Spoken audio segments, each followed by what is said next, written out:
आज एक नई कहानी सुनने का दिन है। आज की कहानी का नाम है राजकुमारी का चांद।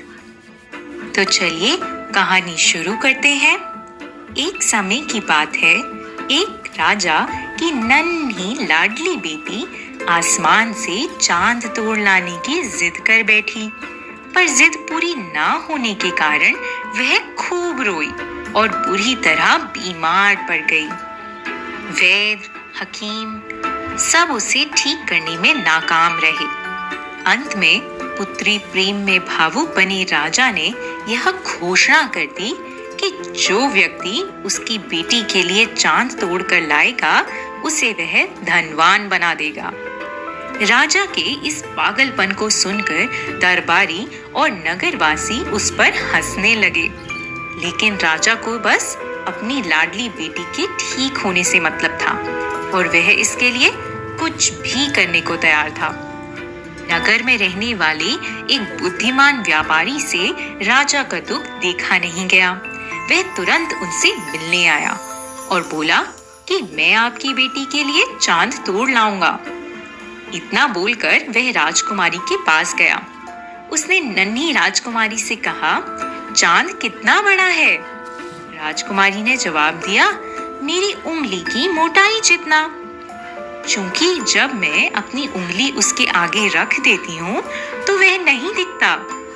फिर व्यापारी बोला, चांद कितना ऊंचा है? तब राजकुमारी ने कहा, शायद पेड़ जितना ऊंचा है। चूंकि महल के बाहर खड़े पेड़ के ऊपर ही तो वो दिखता है। फिर उसने पूछा, चांद कैसा दिखता है?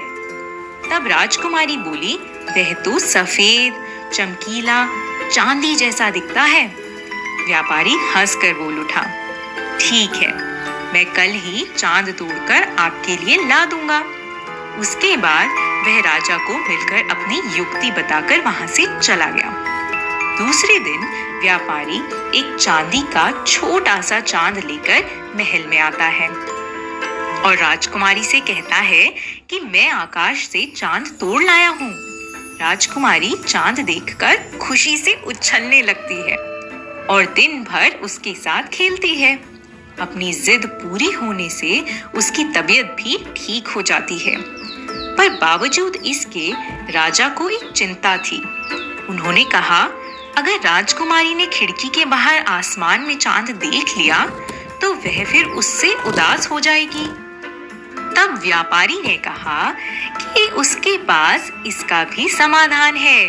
वह राजकुमारी के पास गया और खेल खेल में पूछा, आपको पता है जब किसी बच्चे का दांत टूट जाता है तो क्या होता है? हाँ, दूसरा दांत निकल जाता है, राजकुमारी बोली। बिल्कुल सही। अच्छा, जब कोई चांद तोड़ लेता है तो पता है क्या होता है? व्यापारी ने पुचकारते हुए पूछा। तब राजकुमारी मुस्कुराकर बोली, हाँ, वहां दूसरा चांद उगाता है। अरे वाह, आपको तो सब पता है। चलिए आज नए चांद को देखें। और ऐसा कहकर व्यापारी ने खिड़कियां खोल दी। राजकुमारी ने नया चांद देखा और कहा, मेरा चांद तो उससे भी अच्छा है, और खेलने में व्यस्त हो गई। यह सब देखकर राजा प्रसन्न हो गया और व्यापारी को ढेर सारा इनाम दिया। इससे बच्चों हमें यह सीख मिलती है, कई बार बड़ी मुसीबतें भी छोटी सी युक्ति आजमाकर टाली जा सकती हैं।